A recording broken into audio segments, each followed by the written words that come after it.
Salvation is my only function here. My part is essential to God's plan for salvation. Hello, I'm Willie from the Ozarks, and we're ready for Lesson 115 in A Course in Miracles Workbook for Students.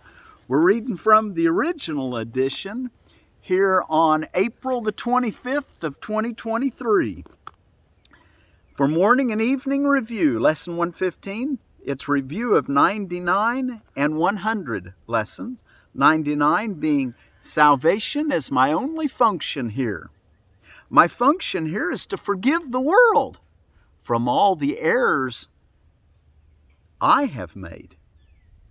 To forgive the world for all the errors that I made. Not forgive them for what they did. Forgive for me thinking they did something that wasn't divine, beautiful, good God. For thus am I released from them with all the world.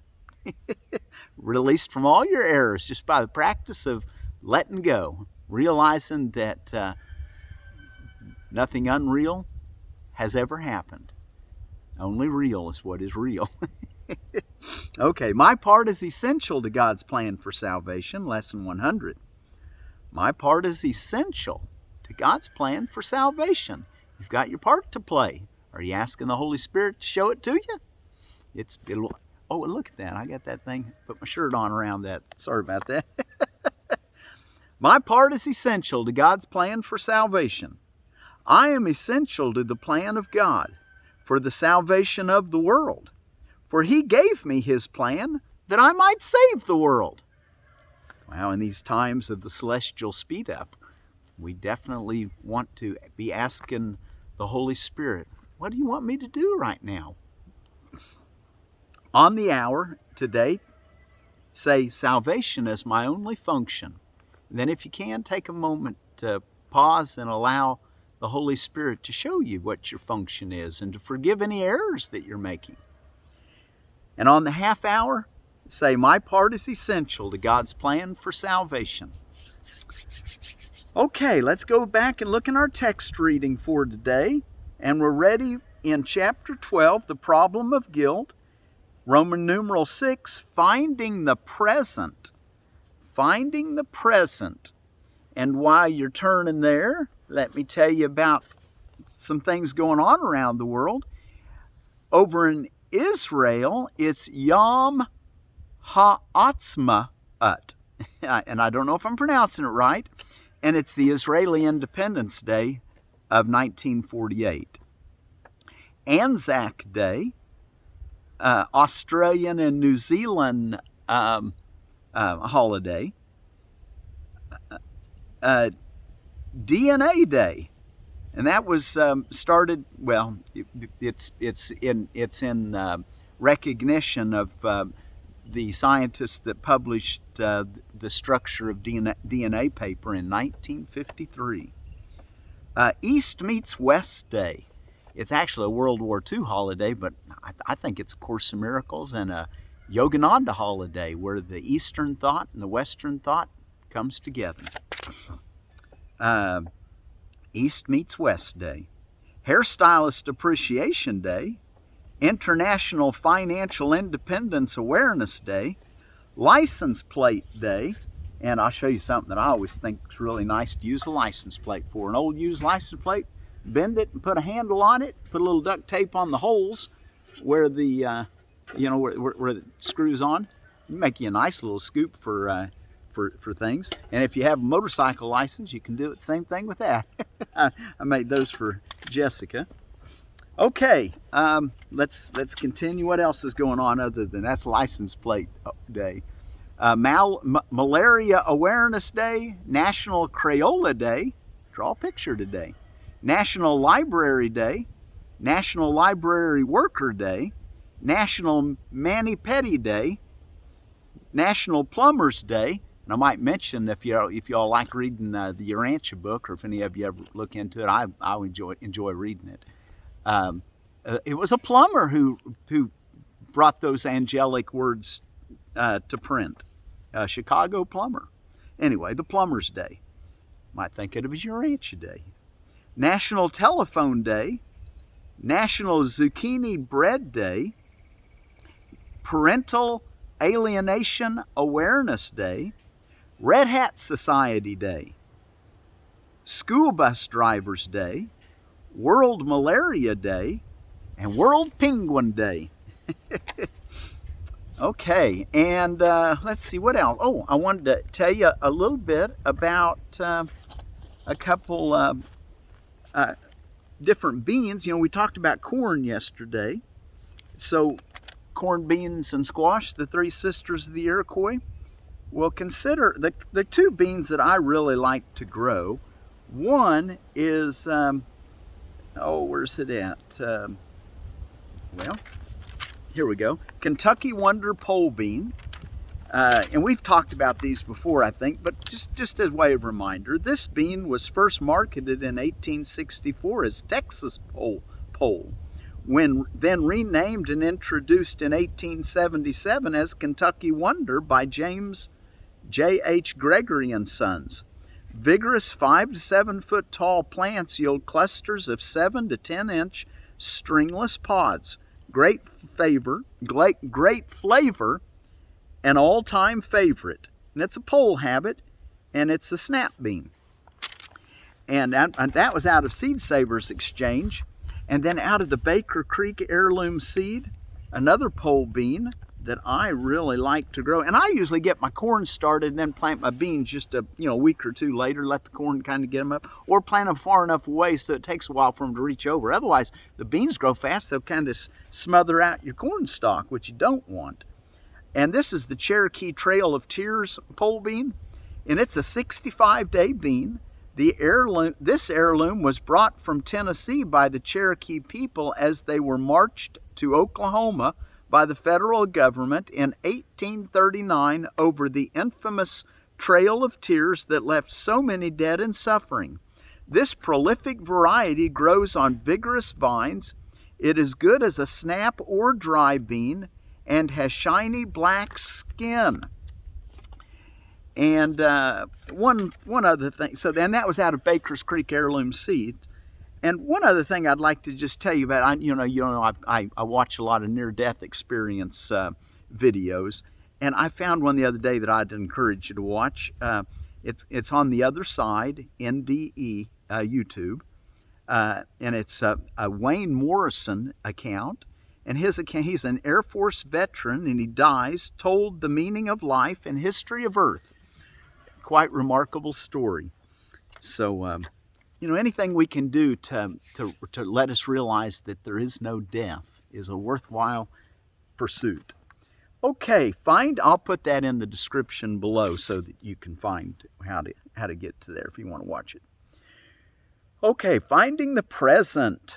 To perceive truly is to be aware of all reality, through the awareness of your own. Oh, and this begins with paragraph 43. To perceive truly is to be aware of all reality through the awareness of your own. But for this, no illusions can rise to meet your sight, for all reality leaves no room for any error. Well, that's why we practice forgiveness. Today our lesson, salvation is my only function here. And it says, my function here is to forgive the world for all the errors I have made. For thus am I released from them with all the world. So he's saying to perceive truly is to be aware of all reality through the awareness of your own. But for this, no illusions can rise to meet your sight. For all reality leaves no room for any error. This means that you perceive a brother only as you see him now. His past has no reality in the present, and you cannot see it. Your past reactions to him are also not there. And if it is to them that you react now, you see but an image of him which you made and cherish instead of him. In your questioning of illusions, ask yourself if it is really sane to perceive what was now. If you remember the past as you look upon your brother, you will be unable to perceive the reality that is now. 46. You consider it natural to use your past experience as the reference point from which to judge the present. Yet this is unnatural because it is delusional. When you have learned to look upon everyone with no reference at all to the past, either his or yours as you perceived it, you will be able to learn from what you see now. For the past can cast no shadow to darken the present unless you are afraid of light. And only if you are would you choose to bring this darkness with you.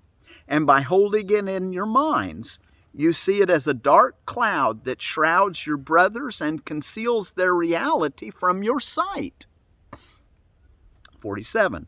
The darkness is in you. The Christ revealed to you now has no past, for he is changeless, and in his changelessness lies your release. For if he is as he was created, there is no guilt in him. No cloud of guilt has risen to obscure him, and he stands revealed in everyone you meet because you see him through himself. To be born again is to let the past go and look without condemnation upon the present. Wow, to catch that definition of born again. To be born again is to let the past go and look without condemnation upon the present. Now keep that one in mind. To be born again is to let the past go and to look without condemnation on the present. For the cloud that obscures God's Son to you is the past. And if you would have it past and gone, you must not see it now. If you see it now in your delusions, it has not gone from you, although it is not there. 48. Time can release as well as imprison, depending on whose interpretation of it you use. Past, present, and future are not continuous unless you force continuity on them. You can perceive them as continuous and make them so for you, but do not be deceived and then believe that this is how it is.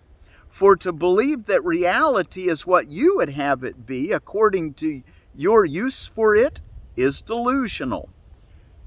You would destroy time's continuity by breaking it into past, present, and future for your own purposes.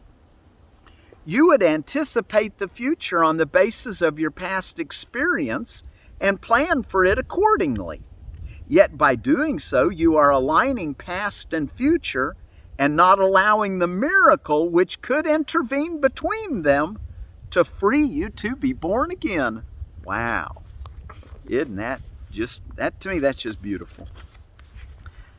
I'm trying to get my paper here organized. Okay, so you would anticipate the future on the basis of your past experience and plan for it accordingly.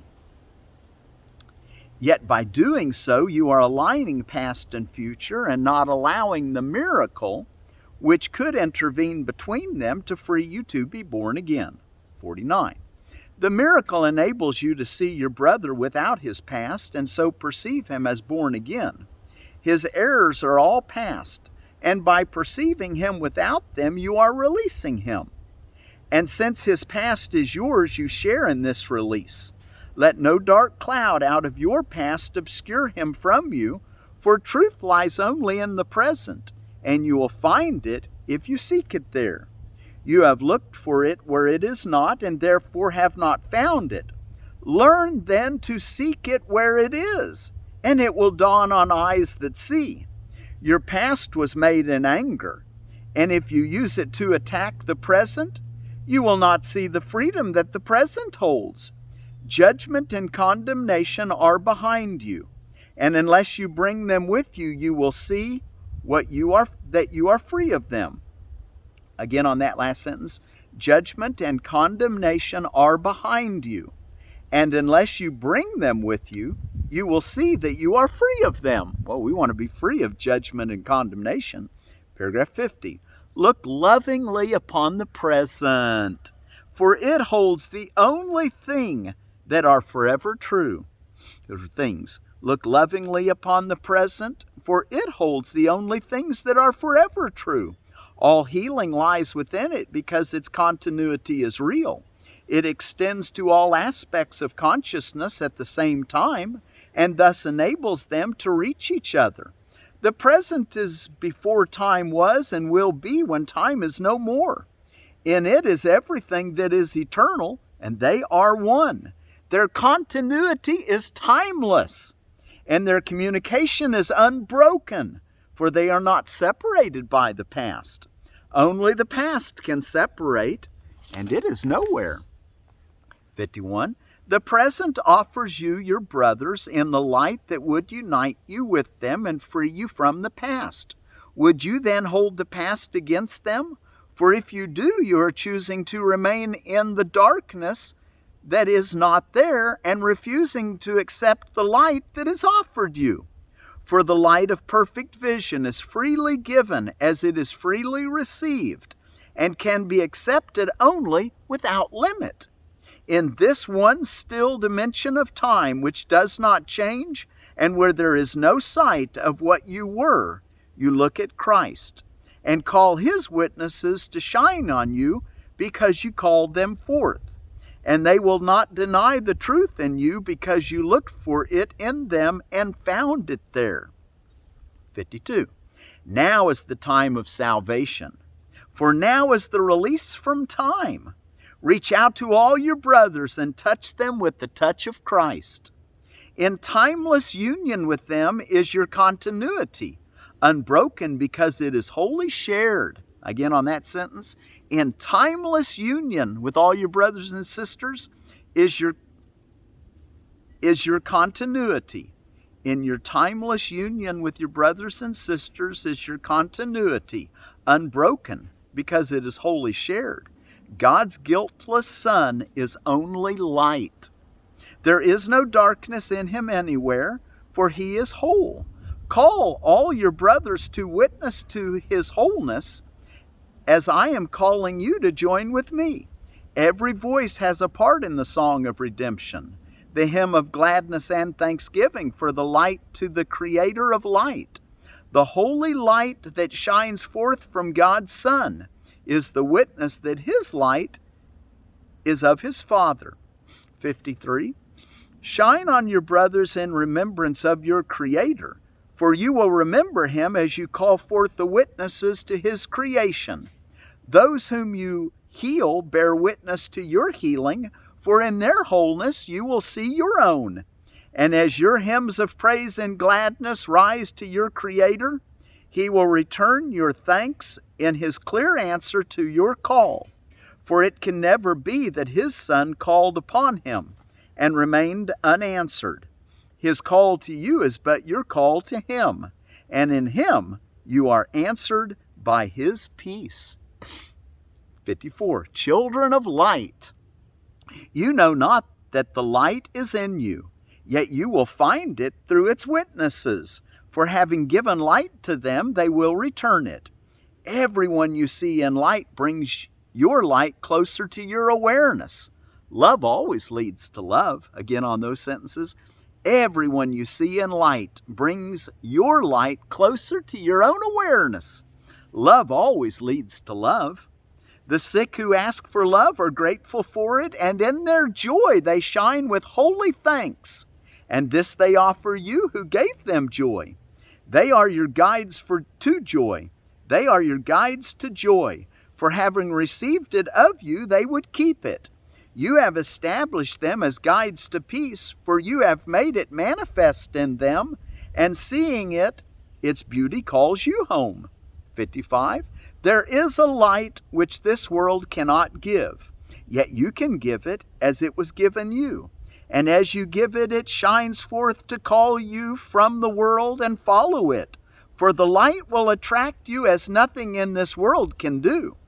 And you will lay aside the world and find another. And you will lay aside the world and find another world. This other world is bright with love which you have given it. And here will everything remind you of your Father and his Holy Son. Light is unlimited. and spreads across this world in quiet joy. Light is unlimited and spreads across this world in quiet joy. All those you brought with you will shine on you, and you will shine on them in gratitude because they brought you here. Your light will join with theirs in power so compelling that it will draw the others out of darkness as you look on them. 56. Awakening unto Christ is following the laws of love of your free will and out of quiet recognition of the truth in them. Awakening unto Christ is following the laws of love of your free will and out of quiet recognition of the truth in them. The attraction of light must draw you willingly, and willingness is signified by giving. Those who accept love of you become your willing witnesses to the love you gave them, and it is they who hold it out to you. In sleep you are alone, and your awareness is narrowed to yourself, and that is why the nightmares come. You dream of isolation because your eyes are closed. You do not see your brothers, and in the darkness you cannot look upon the light you gave to them. And the last paragraph, 57. And yet the laws of love are not suspended because you sleep, and you have followed them through all your nightmares and have been faithful in your giving, for you are not alone. Even in sleep has Christ protected you, ensuring the real world for you when you wake. In your name he has given for you and given you the gifts he gave. In your name he has given for you and given you the gifts he gave. God's Son is still as loving as his Father, continuous with his Father. He has no past apart from him, so he has never ceased to be his Father's witness and his own. Although he slept, Christ's vision did not leave him, and so it is that he can call unto himself the witnesses that teach him that he never slept. Wow, isn't that beautiful? Okay, well, let's go take a look back in our lesson for today, lesson 115. Salvation is my only function here. My part is essential to God's plan for salvation. We're a little late. I think that we'll read the last little bit of section 3 tomorrow. I'd encourage you to go ahead and read it today, though. Just make sure you're doing your lesson the way that he's wanting you to do them. But we'll look at it tomorrow. And so let's I don't know, I kind of feel like I would like to read it now that I'm thinking about it. We left off on paragraph 9 of the Review 3. The exercises to be done throughout the day are equally important and perhaps of even greater value. You have been inclined to practice only at appointed times and then go on your way to other things without applying what you learned to them. As a result, you have gained little reinforcement and have not given it the opportunity to prove how great are its potential gifts to you. Here's another chance to use it well. In these reviews, we stress the need to let your learning not lie idly by between your longer practice periods. Attempt to give your daily 2 ideas a brief but serious review each hour. Use one on the hour and the other one a half an hour later. You need not give more than just a moment to each one. Repeat it and allow your mind to rest a little time in silence and in peace. Then turn to other things, but try to keep the thought with you and let it serve to help you keep your peace throughout the day as well. If you're shaken, think of it again. These practice periods are planned to help you form the habit of applying what you learn each day to everything you do. Do not repeat it and then lay it down. Its usefulness is limitless to you, and it is meant to serve you in all ways, all times and places, and whenever you need help of any kind. Try then to take it with you in the busyness of the day and make it holy, worthy of God's Son, acceptable to God and to yourself. Each day's review assignment will conclude with a restatement of the thought to use each hour and the one to be applied on each half hour as well. Forget them not. that this second chance with each of these ideas will bring such large advances that we come from these reviews with learning gains so great that we begin again on solid ground with firmer footsteps and with stronger faith. Do not forget how little you have learned. Do not forget how much you can learn now. Do not forget your Father's need of you as you review these thoughts He gave to you. Okay, now I went ahead and read it, didn't I? So let's close with our song, and I'll sing the whole lesson. Salvation is my only function here. My part is essential to God's plan for salvation.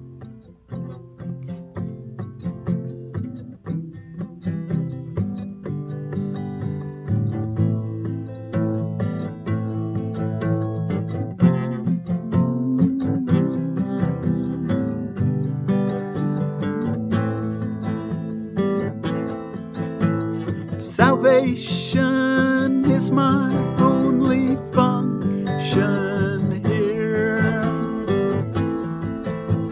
Salvation is my only function here. Salvation is my only function here. Salvation is my only function here. My function here is to forgive the world for all the errors I have made, for thus am I released from them with all the world. Salvation is my only function here. My function here is to forgive the world for all the errors I have made, for thus am I released from them with all the world. My part is essential to God's plan for salvation. I am essential to the plan of God for the salvation of the world. For He gave me His plan that I might save the world. So my part is essential to God's plan for salvation. Salvation is my only function here. My part is essential to God's plan for salvation. Salvation is my only function here. And my part is essential, so is yours, to God's plan for salvation.